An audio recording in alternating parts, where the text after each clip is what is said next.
to make the world they're about to enter a better place for themselves. Fetus Force 5. Think outside the womb. Sponsored by Factor. See us at MomoCon 2025. Check the link for info. A series of video shorts for an upcoming Comedy Central show called Lil Bush have developed a cult following on the website YouTube. Here's a clip.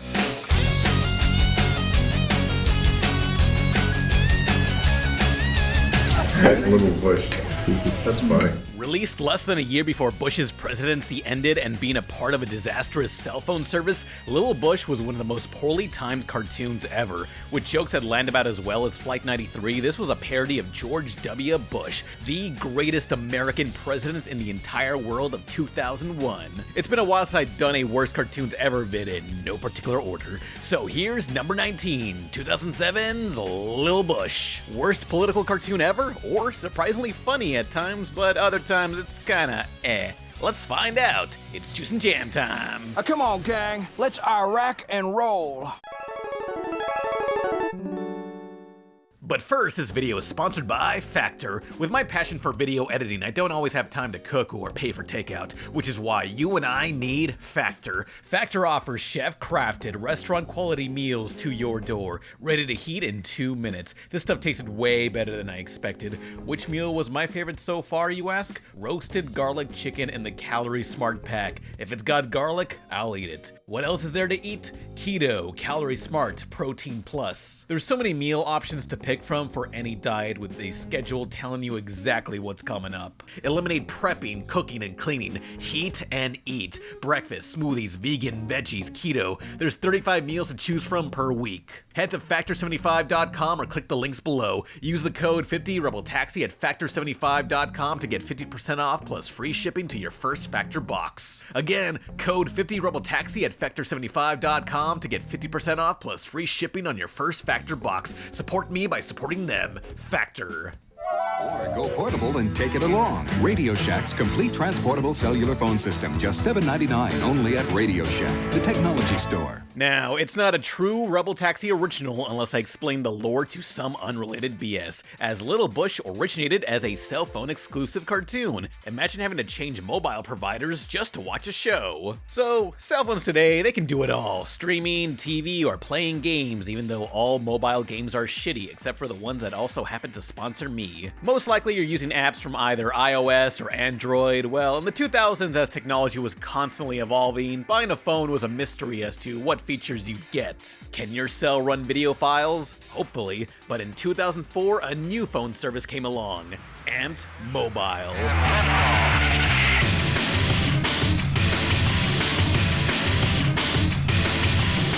You had games, viral videos, music videos, and even live TV and sports. They locked down deals from Adult Swim, Discovery, Fox Sports, MTV, Spike TV, and more, all on your phone on the go. Amped Mobile has got a new phone with an exclusive Beavis and Butthead channel.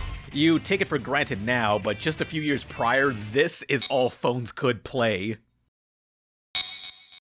Amped had Java games and 99-cent music downloads and cool features like texting images. Whoa. Amped wanted to create, quote, not a mobile company, but an entertainment empire. The next HBO. Bitch, you ain't even Showtime. Someone order a large package? Using Verizon's phone network, they got investors from places like Universal Music or Viacom. You know, the parent company of MTV, Nick, and Comedy Central. Amped was given $150 million, making it the largest venture capital deal as of 2006. Oh, 2006! 2006. Yeah, that's it right there. Mobile phones were the future, and they were ready. It worked out well for the N-Gage and Quibi. Entertain yourself with Amped Mobile. Now get unlimited anytime minutes forever for just $99 a month when you sign up for Amped Overload. Yeah, watch viral videos such as a horrific car crash. Like, are they okay? I ask you, do you want footage of your near-death experience to be used to advertise the Jitterbug phone? It's the Jitterbug. To all the humanity It's a terrific track, ladies and gentlemen. The smoke and the flames now. Also, no, there was no YouTube app yet. You had to take whatever viral videos they dumped onto you. Beyond web and TV, this phone company promised amped exclusive shows and music. There were legends like Snoop Dogg, who gave them 30 original tracks and ringtones, apparently. Not sure which those were. Probably just a bunch of sample beats he tooled around with. In addition, AMP sponsored shows and sporting events in exchange for content. BMX, UFC, motocross. What's unacceptable about TV? It's too slow. Can't say words like that bothers me as both a hip-hop enthusiast and a racist. They also funded Acceptable TV, a VH1 sketch show featuring Jack Black, Dan Harmon, and Justin Roiland, before it all went wrong. The Justin Roiland RC stunt extravaganza interview show is officially over. So I can make room for my new drone show! I'm gonna quit Rick and Morty and just do the drone stuff now. That's it. I've talked about Acceptable TV and Roiland's other cartoons in previous vids. It's the one with the Mr. Sprinkle shorts. Dr. Seuss meets Rick and Morty has the perfect balance of demented but sympathetic. Mr. Kukowski? Stop! Federal agent! Also signed on to Amped were the producers of 24, right after making 24 Conspiracy. A spin-off with 1-minute-long episodes dubbed Mobisodes, mobile episodes, although with a low budget, the main character Jack Bauer was not there. Instead, it was these guys. They traced her to an industrial plant outside Bethesda. Go find her. I'll get the bug spray. Emerging from this booming phone market was a production company named Brand Trigger, Execute or Die, who pitched many shows to Amped and other stations that never happened. Their pitch reel featured original drawings and stolen footage from other TV shows, which is normal to sell an idea to a network. Imagine soon-to-be classic cartoons like The Tunnel, about a border town with Mexicans living next door to a white family in this border town. It's a lot like that one show called Primos. Or how about this medieval fantasy? But first they must defeat their competition and don the mystical armor. Only then can they hope to find elf pussy. Touch the elf. I don't know what to say to this. This is perfect. Why didn't they make this into a show? Guys, elf pussy.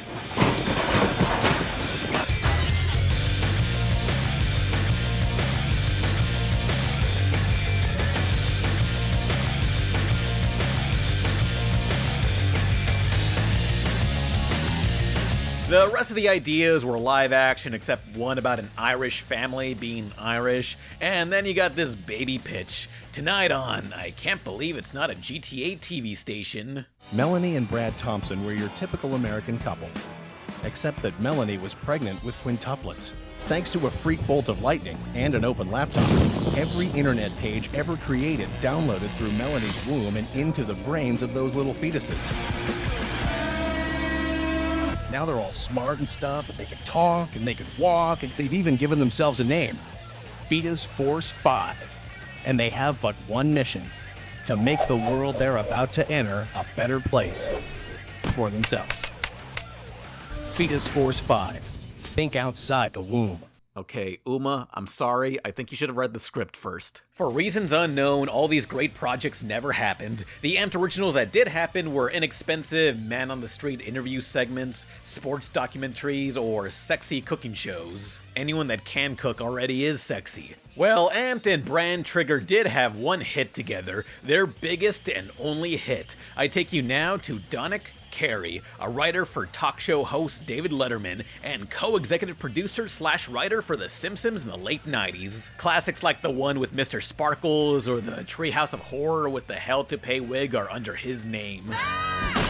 The man's got experience, yet struggled to get his own series. The mid-2000s were tough on comedy writers, as TV networks shifted more towards drama and reality shows. But a good opportunity fell onto him. Seth Cummings, an executive at Amped Mobile, made him an offer. The guarantee that Carey's show would be put into production, and with little to no interference from the executives. This was too good to be true. So, with his satirical writing skills, Carey began work on Lil Bush. I prefer full. Hi, I'm Lil Bush. 14th President of the United States.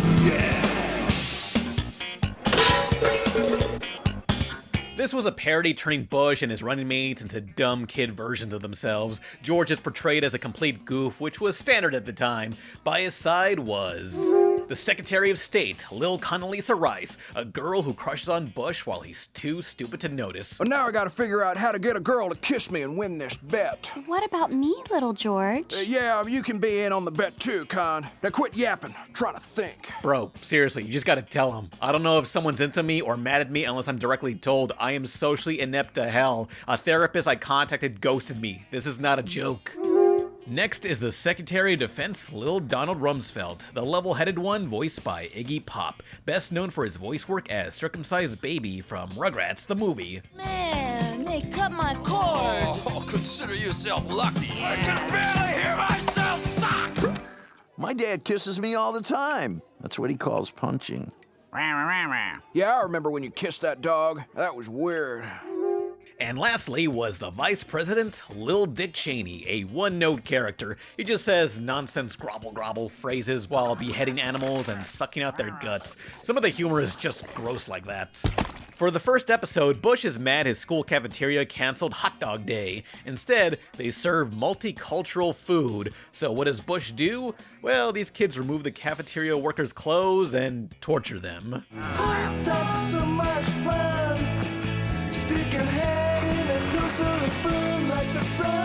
Why did that happen, you youngsters ask? Well, that's just how the US handled terrorists. Torture or, quote, enhanced interrogation, which does not break the Geneva Convention. Get your tickets today. This land is your land. This land is my land.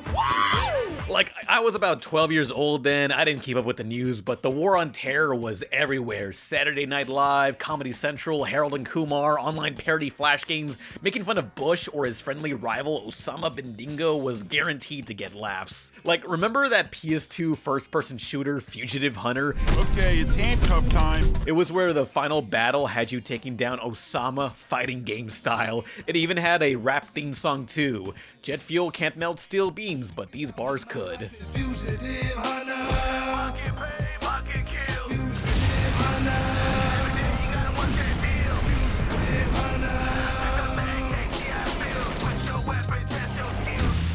The influx of Bush satire flooded comedies such as Lil Bush, an exclusive to Amped phones, but after officially releasing on YouTube, the world was partially never the same. Normie-ass news reporters whose favorite cartoon was probably Family Guy were soiling at the mouth. While the show may be controversial, it is also somewhat revolutionary. It's the first show to start as a cell phone series, then move on to YouTube, and then get picked up by a cable TV network.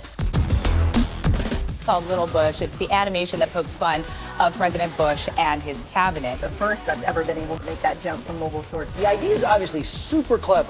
I love it. And you know, I think Lil Bush is one of the most genius cartoon adventures I've ever seen in my life. Little Bush. That's funny. Only 6 mobile shorts were made, yet I can't find anything beyond the first. It's not on any pirate sites or the DVDs, which season 2 costed like $50, so share this vid around or comment something to make up for that. Although some Amp promo trailers show clips of the lost shorts, from what's seen, these were later remade into full episodes during its TV run. Hey Mom, little George. Who are your friends? They're a couple of Thai prostitutes I've been backpacking with. One of them's a dude. Hey, how you doing? And who are your friends? Oh, them.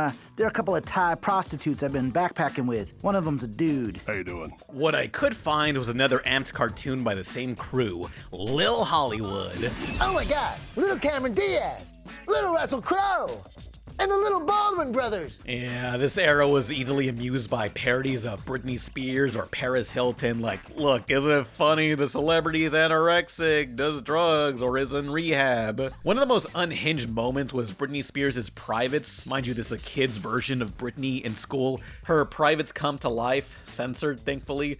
Her front and donut butthole escape her body and run off to someone else. Wait! How will I pee? Don't worry, Brittany. You can have my vagina. I haven't used the old gray lady since I banged Churchill. Cool. Thanks, Barbara. That's the stuff.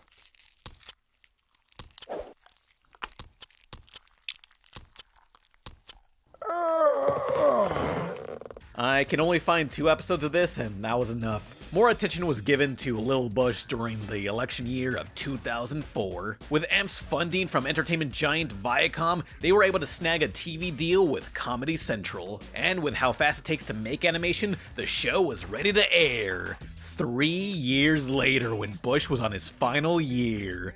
Topical. Oh, hi, gang. See if you can spot the illegal alien during this commercial break.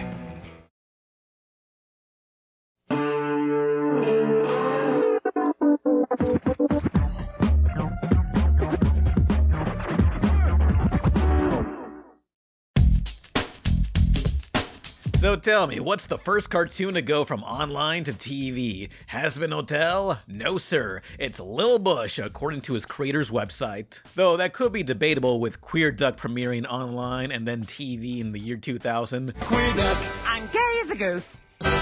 It always comes back to gay shit, don't it? Queer Duck threw the first rock at Stonewall, and I threw the first cinder block off a highway overpass in 93.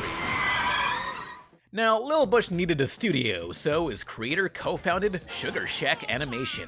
Located in Bulgaria and southeastern Europe, they mostly handled music videos or short animated segments and live-action shows, but their first job is for Lil Bush. Traditionally drawn on paper, scanned, and composited in Flash, this show actually looks pretty good. Sure, the backgrounds are ugly and flat, but these caricatures of the main group are simple yet recognizable. Mom, Pop, why does God take all my pets? Well, God works in mysterious ways only known to Republicans. Although the side characters suffer from that overly detailed celebrity cameo faces, these guys look like they programmed for Neopets. I can't blame them, the side characters don't have a whole intro theme to establish themselves, so they had to be recognizable on sight. Oh, and speaking of, that theme song.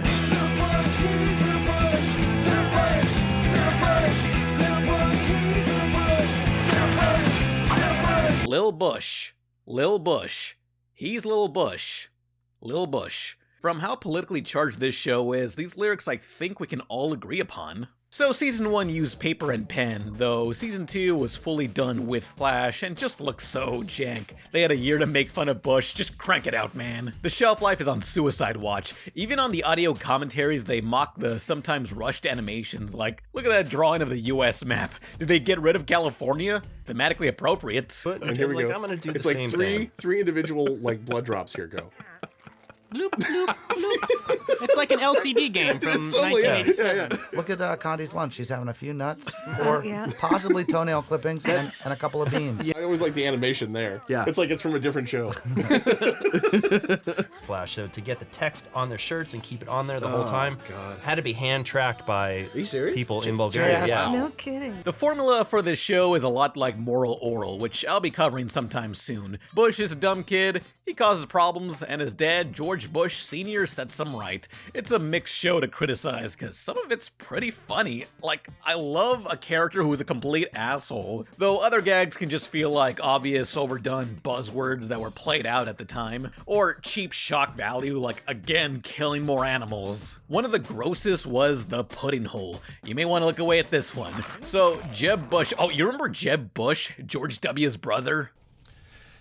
Please clap. Yeah, well, they portray him as a special needs kid bumbling around, riding a short bus. On one episode, after getting surgery, he undoes his stomach staples, eats pudding, and it keeps falling out. So he eats it again, and again, and again, and again. Later on, it becomes a trendy thing because anorexia was big in the 2000s, so all these models got stomach holes. Oh, George. And look, you can barely notice my pudding hole. Jesus Christ, I gotta design more fat chicks. Heads up. Ah, jump that ball. Can't stop, you'll get killed. Now, I showed Lil Bush to a few 20-somethings who barely remember this era of politics. A few events parodied were lost on them, but for the most part, we were laughing every so often. While not every joke lands, this cast of evil kids are amusing without knowing the history. For those who do remember, well, turn on the TV now and you're not gonna find many jokes at Bush's expense. Without the oversaturation of everyone making the same gags, Lil Bush is a little more new now than it was back then. Anyway, here's this Clockwork Orange type scene where Jeb Bush is forced to watch a slideshow of all the dumbest aspects of America here in this clip from 2007 that I did not edit.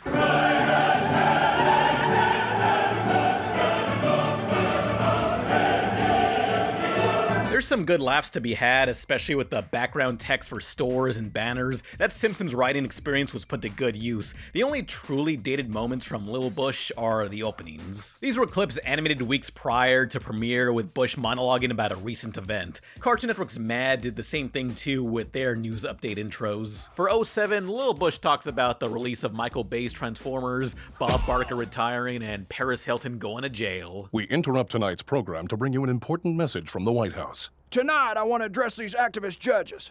Putting Paris Hilton in jail. Come on! Well, our first one, I believe, was about Paris Hilton being in jail, and we were like, we nailed that. And then a day later, she got out of jail, and we went, oh, crap, and we went back and rewrote it, and then she went back in jail. And it was like, this is going to be more difficult than we thought. Beyond politics, Comedy Central encouraged gross-out stuff where I just did not want to see that. Contact your local Alan Gregory fan, because one episode had Lil Dick Cheney and grown-up Barbara Bush make out for a long time. Like, she doesn't feel loved by her husband and bangs Lil Cheney.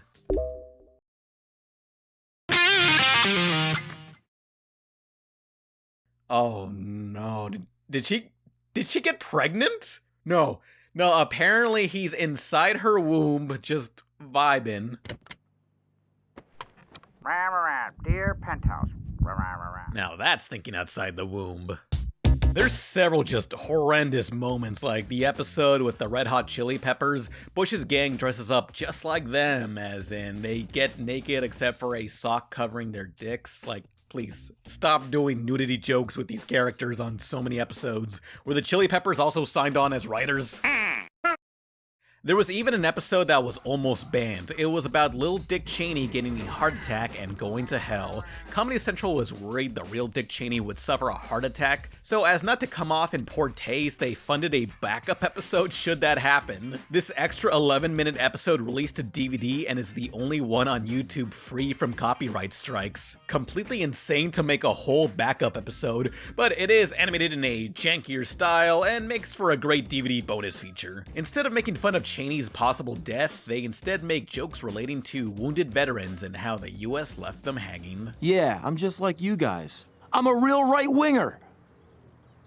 Too soon, Havsy. Too soon. A notable surprise out of Lil Bush is each episode has an original song, a few of which I totally vibe with. Anything from Scooby-Doo parodies to punk rock. Though, despite having Iggy Pop in the cast, he does not sing on any of them. I'm the decider making up my mind. Blowing up stuff helps me unwind. I pity the fool like Mr. T. Exploding anyone who disagrees with me. As for other musicians, Tom Petty was gonna show up, yet his people ghosted the crew. But as usual, Good Charlotte was always available. We're DC's premier Good Charlotte cover band. Oh, you're better, Charlotte? No, we're Good Charlotter. And since the actual Good Charlotte has a cease and desist order against us, we're gonna be rocking some of the biggest public domain hits of the last 100 years. 1, 2, 3, 4.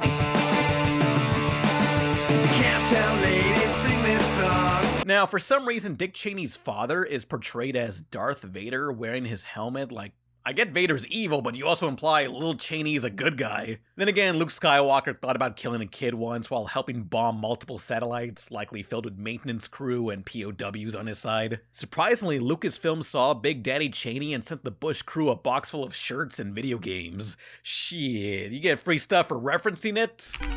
Hang on, let me try something. Okay, groceries from Albertsons, Acme Market, Hagen, Safeway, Shaw's and Star Marks, Vaughn's, Pavilions, Amazon, Whole Food Market, Kroger, Baker's, City Market, Dillon's, Food for Less, Fruit Myers, Fry's, Gerber's, Harry Tester, JC's, King We'll be right back after these messages. Hey, young viewers aged 18 to 24, do your part in the war on terror and watch these commercials.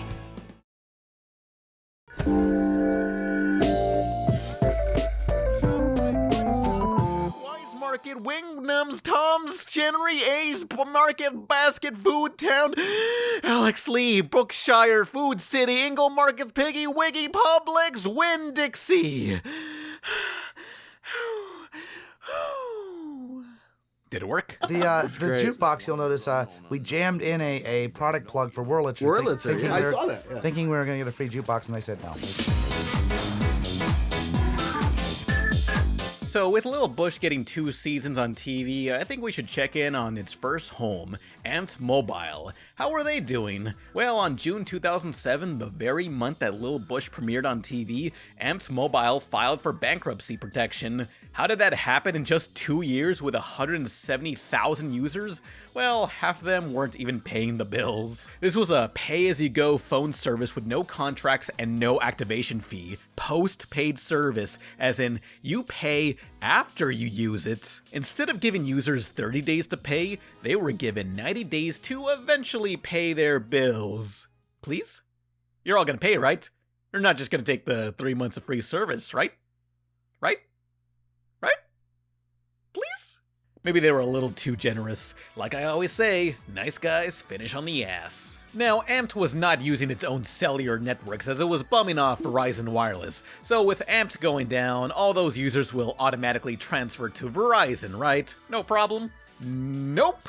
Verizon saw Amped wasn't making any money, so they dropped them. 1 month later, on July 2007, Amped's customers received a text. Their service is getting cut off in just 3 days. Over 170,000 users would lose service. But there was hope. Users were instead transferred to Prexar Mobile.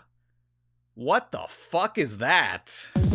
That sounds like they make gas station pills. The first Google search I found was a forum post of customers calling them the crack dealer of mobile phones. Yeah, Prexar were awesome because they charged you by the text. To give you an idea of how bad its rates were, a poster commented, $60 for 5,000 messages? Are you kidding me? I pay $15 for unlimited. Wow.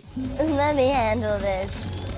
Hey, is she shooting lawsuits out of her ass? To recoup the losses, Amped was desperate, so they sued their former CEO, Peter Adderton, $1 million for failing to fulfill all his job functions. Whatever that means. Amped was also suing their former partners that once funded them, Playboy, MTV, some law firms. Oh, and before that, another one. While still in business, 2 disgruntled employees sent a mass email to various coworkers and the press. These messages listed the overblown salaries of executives with claims of sexual harassment, stating, "This company is full of lying, deceiving, manipulating, and womanizing men. I'm ashamed that I can relate to all of that. Not to mention the financial antics. Kinda reminds me of the Enron disasters." What do you mean you can relate? Amped figured out who sent the emails and sued those employees too. Despite all the legal threats, Amped shut down as their logo was missing from Lil Bush Season 2. While searching for footage, I found Amped Mobile's YouTube channel created in 2006 with a description that reads,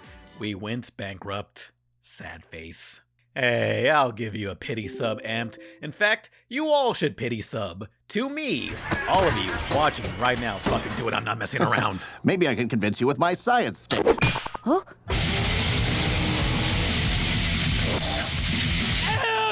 It's almost respectable. A lot of new startup companies can be a bit more pro-consumer. They'll bend over backwards for the customer in hopes they'll sign on, start cheap, weaken the competition, steal their customers, and once the customers are hooked, charge more later. It's like Netflix or MoviePass.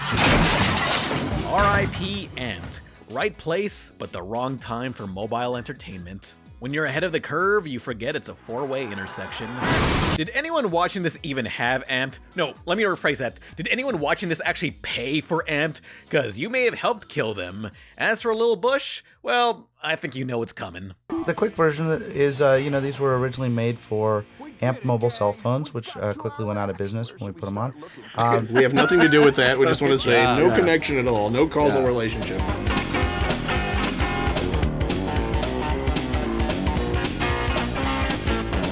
After 16 half-hour episodes, Lil Bush ended because, well, it was 2008. It's over. Bush is gone. What's the point? Comedy Central already dumps out cartoons that last like 1 or 2 seasons. Who cares if it's dated? Might as well squeeze the last bits of Bush's relevancy. Is it bad? It has its moments. I would say it's okay now, but back then with all the Bush stuff, It probably was just more grating than it was funny. Today, you can kinda enjoy it in a vacuum.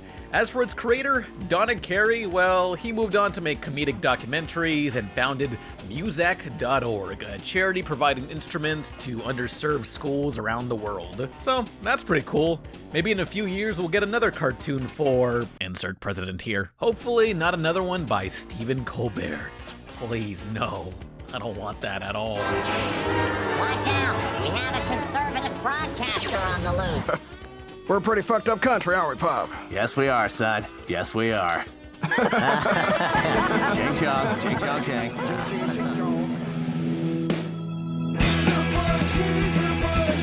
Don't give up. Challenge again.